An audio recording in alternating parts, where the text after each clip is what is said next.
So therefore, if you want to achieve your goal, you should simply go to Narayana. You should not go anywhere. Okay, please read. This is very different. No? We go servant of the servant. We used to go directly. Means go to Narayana means go to Narayana means pleasing Narayana means pleasing Narayana service. It's automatically there. True Lakshmanji. Here the point is that they want Lakshmi without Narayana. No, that is. It's not like they are pleasing Lakshmi because they want to please Narayana. They are pleasing Lakshmi independent of Narayana. They will also. No, they are looking for favor of Lakshmi ji, some of them, because they are interested in their opulence. Without direction. Okay. The most unfortunate person are the impersonalists who cannot understand the theoretical variegateness of the spiritual world. Those who don't know the spiritual world, they are not most unfortunate. The most unfortunate are the impersonalists. Why? At least that fellow doesn't know anything about the spiritual world. The atheistic fellow doesn't know anything about the spiritual world. The impersonalist knows about spirituality, but he doesn't know about the spiritual world, or he is denying the opulence of the spiritual world. Therefore, he is most unfortunate. The philosophies of the whiteness and the impersonal situations of the spiritual world are condemned here because they are built on intelligence. How can the impersonalist and the what philosopher think of this material world, which is full of variegatedness, and then say that that there is no variegatedness in the spiritual world? How we can say that? When the material world is full of variegatedness, definitely spiritual world should be full of variegatedness. Yeah. Okay. Yes. In the verse 22, just before, it was saying that the goddesses of fortune, they worship in their gardens by offering to the leaves. What kind of process do they do? Is it archana, or do they have 9 deities? Or No, the Lord Himself is there. Why they should have deity? But they say while offering worship to the Lord, they can see on the water the reflection of their beautiful faces. But it's not mentioned that the Lord is there. Yeah, they are worshipping the Lord with tulsi leaves. That time Lord is there. For you it looks like they are worshipping the deity. At least There is no mention of the deity. Spiritual world, no deity, no? because it's mentioned. The Lord Himself is there. No, but this is the goddesses of fortune worship in their own gardens. So there is different gardens. And Yeah. different So in each garden the Lord may be there. What is the Lord? What is stopping the Lord from being in their own garden?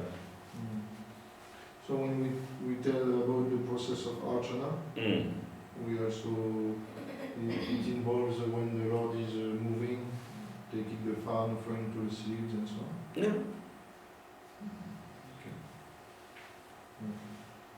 There is no deity per se in the spiritual world. The Lord Himself is there. And Narayan can Yeah. multiply himself. Yeah, He can go everywhere.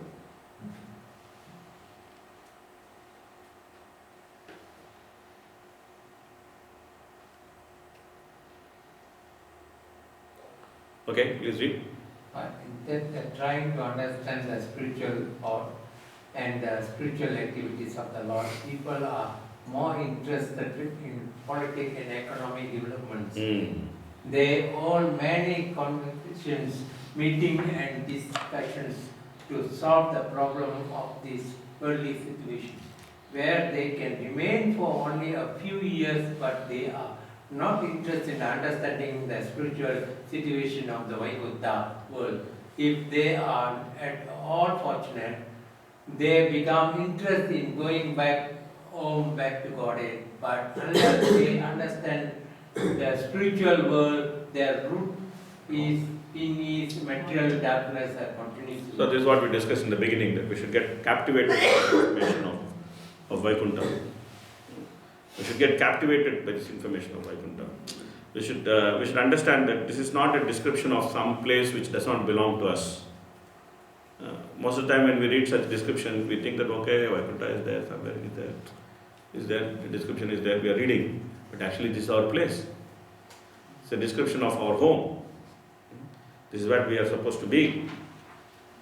So then we get captivated. When we understand that this is my home, this is description of my home, then we get captivated by such description. And then, this is where we are supposed to be. Okay? Please read.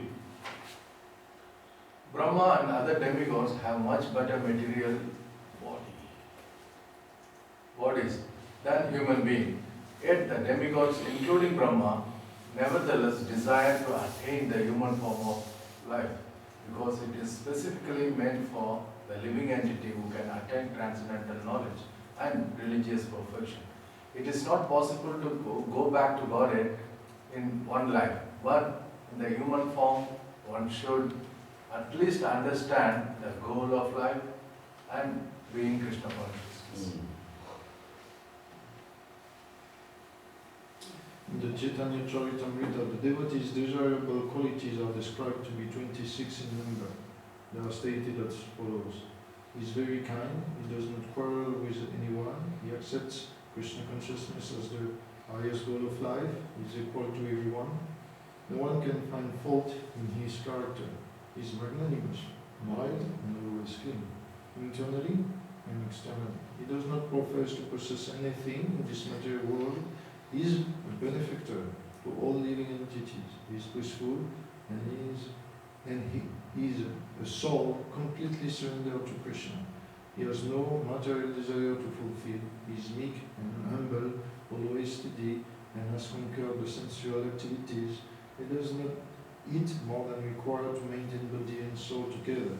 He is never mad after material identity. He is respectful to all others and does not demand respect for himself. He is very grave, very compassionate and very friendly. He is poetic, he is expert in all activities, and he is silent in nonsense. So all these are qualities which we are going to develop. So therefore it is good to remind ourselves of these qualities, and these are qualities of Vaikuntha. These are Vaikuntha qualities. These are Vaikuntha qualities. So therefore, Should I continue? yeah, please. It is said there that a saintly person eligible to enter into the kingdom of God is very tolerant and very kind to all living entities. He is not partial, he is kind both to human beings and to animals. He is not such a fool that he will kill a goat Narayan to feed a human Narayan or Daridra Narayan. He is very kind to all living entities, therefore he has no enemy. He is very peaceful. It may be noted that there are 10 offenses which you will avoid.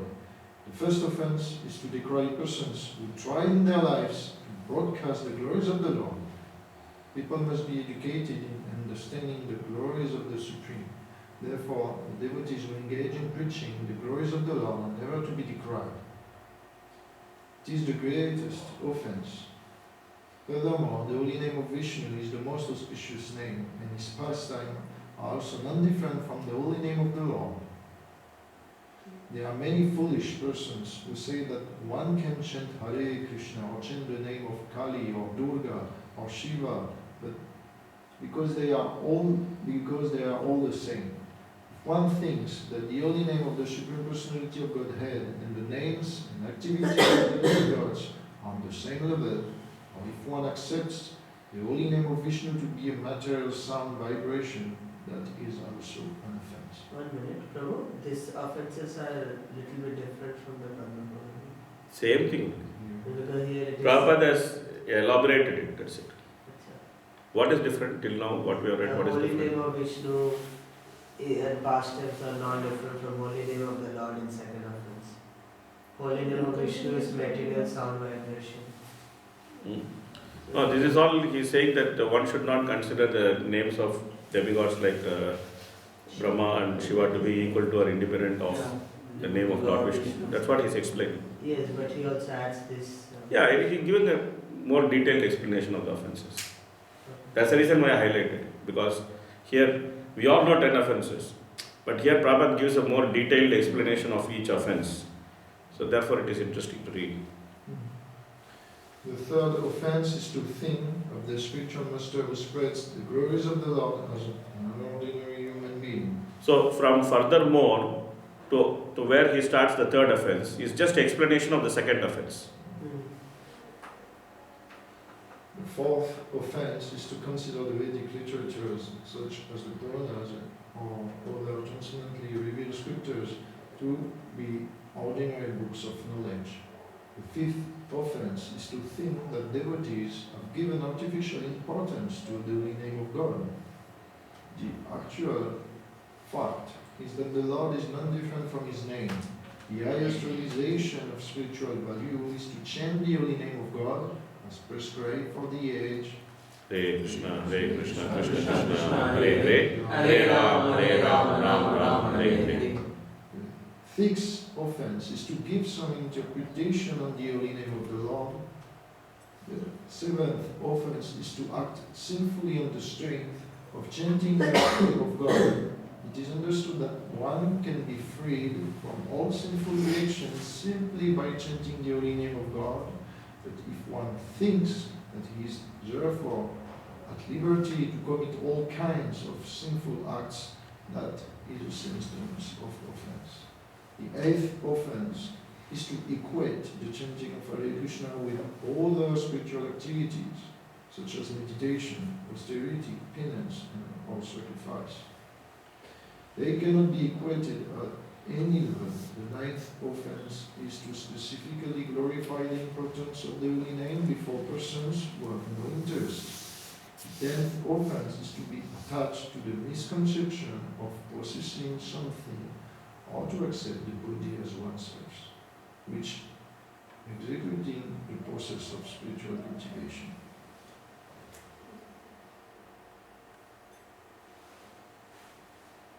Pulaka means symptoms of happiness and Ashru means tears in the eyes.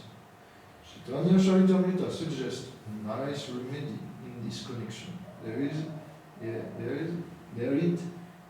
It is said in verse 31, chapter 8 of Adilila that if anyone takes shelter of Lord Chaitanya and just chants the holy name of the Lord Hare Krishna, he becomes freed from all offenses. So there is a nice lecture, it's a Bengali lecture called Harinama. This is given by Bhaktivinoda Thakur. And that lecture has been translated by one devotee named Vidwan Brahma Prabhu. And he has translated it with many references. And he has given it like an essay. And that's a very good book to read for those who want to actually become serious in chanting the holy name. Because in that lecture, Bhaktivinoda Thakur starts like this. He says that when a person chants the holy name, then the 8 type of ecstatic bodily symptoms should appear. Prabhupada also says the same thing. The symptom of happiness and tears in the eyes appear in a person who chant the holy name offenselessly. So here it is stated in this verse, those who actually are not developed the symptom of happiness and tears by chanting the glories of the Lord are not eligible to enter the kingdom of God. So Bhaktivinoda Thakur says that when we chant the holy name, then the 8 type of ecstatic symptoms are supposed to appear in our body. So he is saying that if these 8 types of ecstatic symptoms are not appearing, that means we are actually vibrating some material sound which resembles the holy name. We are actually not chanting the holy name.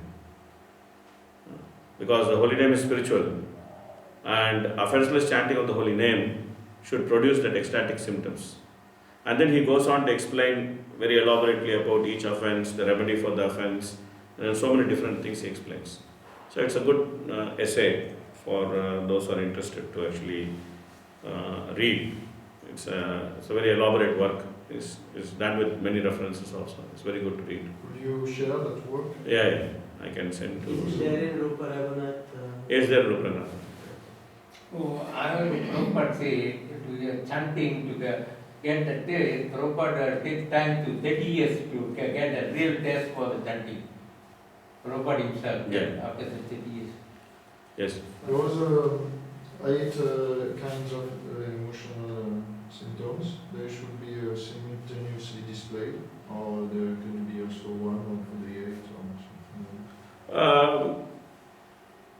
he says that they should be displayed. He doesn't talk about simultaneous or not simultaneous. So at least one should assume that some symptoms should be displayed. Here Prabhupada talks about crying. Artificial, sometimes it happens. No? Huh?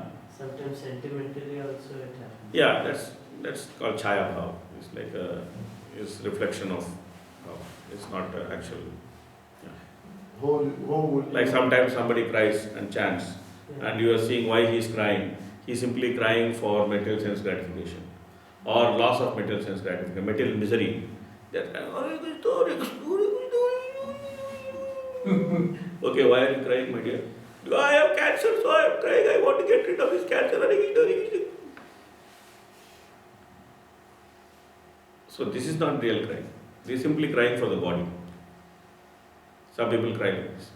They cry and chant, but they are crying for the body, their body or somebody else's body. Oh, my son is so sick, please save me, Krishna, save my son, Krishna. They are crying and chanting. It is not ecstatic crying.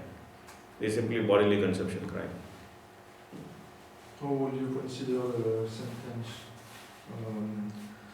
that one does not have the symptoms of happiness while chanting is not eligible to go to the kingdom of God?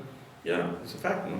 That if you're not chanting Sudanam, how do we expect that we'll go back to Godhead? Because there is many sentence where Prabhupada says I have the back door key, things like this.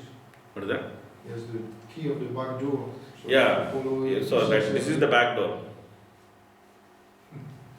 Many people don't This is the back door. The front door is more difficult. First of all, Mahaprabhu opened the back door. Okay. The original person who opened the back door was Mahaprabhu. He opened the back door. Okay. In the back door, Prabhupada is opening one more back door, which is a little bit more easier. But ultimately, one should get purified. It's not that one can go back to Godhead without purification. Yeah, I understand. So, because we understand that Chaitanya Mahaprabhu came to give prema, but if even in ISKCON we are only maybe 1 or 2% to get these symptoms of happiness while chanting, then what does that mean? It means that we are doing offenses. That's what it means. Like Chaitanya Mahaprabhu came to give prema, but if you actually study Mahaprakash Leela, they are very, very instructive. Mahaprakash Leela of Mahaprabhu is very instructive. So there, he was giving mercy to everybody, but he refused to give mercy to his own mother. And people are asking, oh, she's your own mother, why are you not giving love of Godhead to her? She said, oh, she's an offender. Then whom she offended? He says, oh, she offended Advaita Acharya. Advaita Acharya himself doesn't know that she has offended him. Because she didn't say anything. She just thought in her mind, this Advaita, he's taking my son away. He has no heart. He's just taking my son away. So just because she thought about Advaita Acharya like this, because they are such a close family, that when Mahaprabhu is born, Sita Thakurani comes, she is only the one naming him Nimai, and they are such a close family, they are so close to each other. But she had some little bit of misgiving when Mahaprabhu's elder brother took sannyas. She had a little bit of misgiving. She was thinking, oh, this man, he's just sending my son away. And Mahaprabhu took it very seriously. He didn't give love of Godhead to his mother. And she's saying she's an offender. Who she offended? She offended Advaita Acharya. Then everyone is scratching their head, oh, these two are so close. Where did she offend Advaita Acharya? Advaita Acharya himself doesn't know that she offended her. Then they all went to Sachimata and asked, your son is telling like this, he's saying that you offended Advaita Acharya. Then she said, yes. I was a little bit unhappy with him that when my son took sannyas. Then she went and begged forgiveness. So the point is that Mahaprabhu is very merciful, but when someone does offense, then Mahaprabhu doesn't even want to consider his own mother as an exception.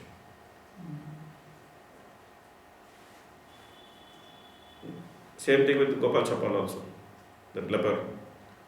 That he offended Shivas, and then Mahaprabhu didn't want to give him his mercy. And Shivas is telling that, where did Gopal Chapal offend me? He didn't offend me. He's a nice guy. He didn't offend me. I am a non-devotee. I am not a Vaishnava. I am not a devotee. He told the truth. He exposed my real nature to everybody. So he is a sadhu. Why you people are saying that he offended me? Then everybody is telling Shivas, oh, you may consider yourself as non-devotee, but Mahaprabhu considered you as devotee. Now what to do? There is controversy. Mahaprabhu is saying you are devotee. You are saying you are non-devotee. Mahaprabhu is saying that he has offended. You are saying I am such a non-devotee that who can offend me? There is no concept of offending me. The concept of offending me comes only for a Vaishnava. I am a Vaishnava. I am not a Vaishnava at all. Where is the question of offense? So everyone is telling, anyway, whether you consider yourself non-devotee or not, Mahaprabhu consider yourself devotee. And he doesn't want to give mercy to this leper because he has offended you. Now, you decide whether this leper should get mercy, or for your sake that he will not get mercy. Then, for my sake, why nobody should get mercy? What I have to do? You have to forgive him. Okay, I will forgive him. You see, this is also, that's why Chaitanya Charitamrita is so instructive. The Chaitanya Bhagavat, Chaitanya Charitamrita, the dealings of Lord Chaitanya with his associates are actually meant to teach how to surrender to the holy name. I think I made that whole list, how the scripture is moving from Bhagavad Gita to Chaitanya Charitamrita. Last week I made the whole list, that surrender with doubt, then surrender with assurance, implicit surrender, then surrender to the holy name, then how to surrender to the holy name, how to practically surrender to the holy name, how to behave in the association of devotees in such a way that the chanting of the holy name actually fructifies into love of Godhead. So this we can actually learn from the dealings of Lord Chaitanya and his associates. So that means we are committing offences. That's the reason why we are unable to cry while chanting the holy name. Just now we read in the purport, Prabhupada is saying that in one life it is generally not possible to go. Yeah, but Prabhupada also says, in this lifetime, if you follow what I am saying, I will take you back on that path. Generally it is not possible, but Prabhupada is saying, if we follow him, then he will take us back on that to God. Generally it is not possible. How strongly our endeavor is based on. How much we want to please Prabhupada, based on that.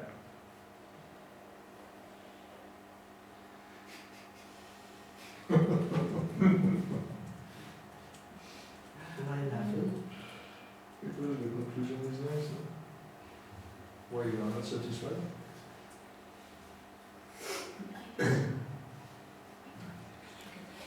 Okay. Supreme Personality of Godhead is one without a second. He is above everyone. No one is equal to him, nor is anyone greater than him. Therefore, he is described here as Vishwa Guru.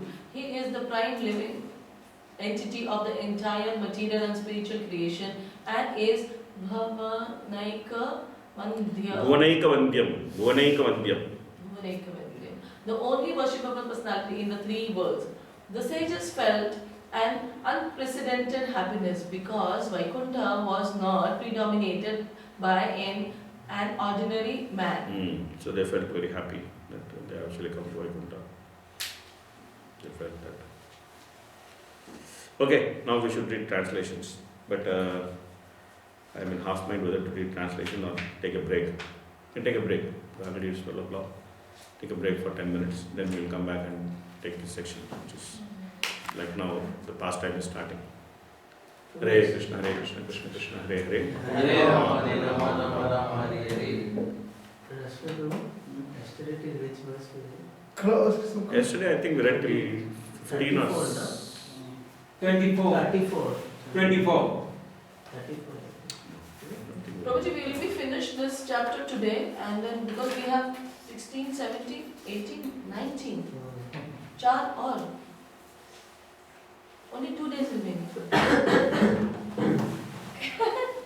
No, I mean, I just want to know whether we will come on Saturday or not, so that I can keep my husband prepared. Kids are I happy. think we'll come on Hey, Saturday. 11 meaning wait for the 19th. Saturday 1 or 2? Sthiti Vaikunta Vijay.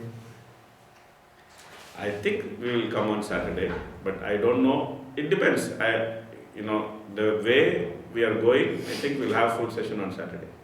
See, the last 3 chapters are a breeze, okay? The last 3 chapters are just the Lord fighting with Hiranyaksha. Hiranyaksha fighting with everybody. And the Lord fighting with Hiranyaksha. And Hiranyaksha getting killed. Some in between, some Brahma's prayers are there.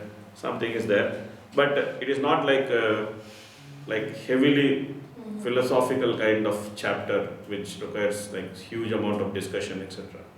And many shlokas don't have purport also in the last 3 chapters. It's just more like an event description. But it depends upon how do we get through these chapters, which is this chapter and next chapter. These 2 are like heavy duty chapters in this section. So the description of Vaikuntha is very important. Because that's where we are meant to go, so we should know that place nicely, which we finished now. And then the pastime is starting. We have to know Vaikuntha very well. Otherwise, Yes. cannot go back. To this previous purpose, Durvasa Muni Ambarish Maharaj proper discussion. Yeah. So that is some teacher telling that is Bhu Vaikunta, not going to actual Vaikunta. I don't know, maybe it is some comment from different acharyas, maybe like that. No one can cross the 7 layers and go. Only Kumaras go. I mean, Prabhupada does not say that. Anything possible. Prabhupada does not say that. Prabhupada just says that they can go, but they cannot stay. That's what Prabhupada says. Oh, even a non-devotee can pass. No, these are not non-devotees. No, yogis are some sort of devotees. It's not like if you have to get that kind of perception, perfection, then one has to practice some devotional service. It's not that. Like Jiva Goswami says, no process can be perfected without devotional service. When I explained yoga later also, I said no, that they all use devotion as abhideya, not as prayojana. Wow, so, but they cannot enter into the. Yeah, and then even like Durvasa is not like a normal person. He is actually expansion of Lord Shiva. Cross question, please, Guru. There was 3 topics. There's 4, but I'll ask 3 for now. One is, it says Vaikuntha, we never fall down from Vaikuntha, but then some people say that we do. So how do you understand the complexity behind it? It's very simple. It's not complex. This material world is driven by time. Everything in this material world is only understood in terms of time. Okay? Time rules everything here. So when you enter this world, it is as if you are always in the influence of time factor. It will not, you can't think of something where you are outside the influence of time factor. Right? So it looks as if you are always here. Okay? And when you go to spiritual world, there is no influence of time factor. Yeah. Therefore, it looks as if you are always there. That means you don't fall down at all. You see? What was the last point? That we're not controlled by time, right? You are not controlled by time. When you are here, you are controlled by time. Right. So you can't think without time. Right. So it looks as if you are always here. Yeah. Okay? When you are there, suppose you go back there. Yeah. Okay? Then you are there and there is no control of time. So there is no question of thinking about time. Right. So that means you are always there. Right. So that means you never fell down.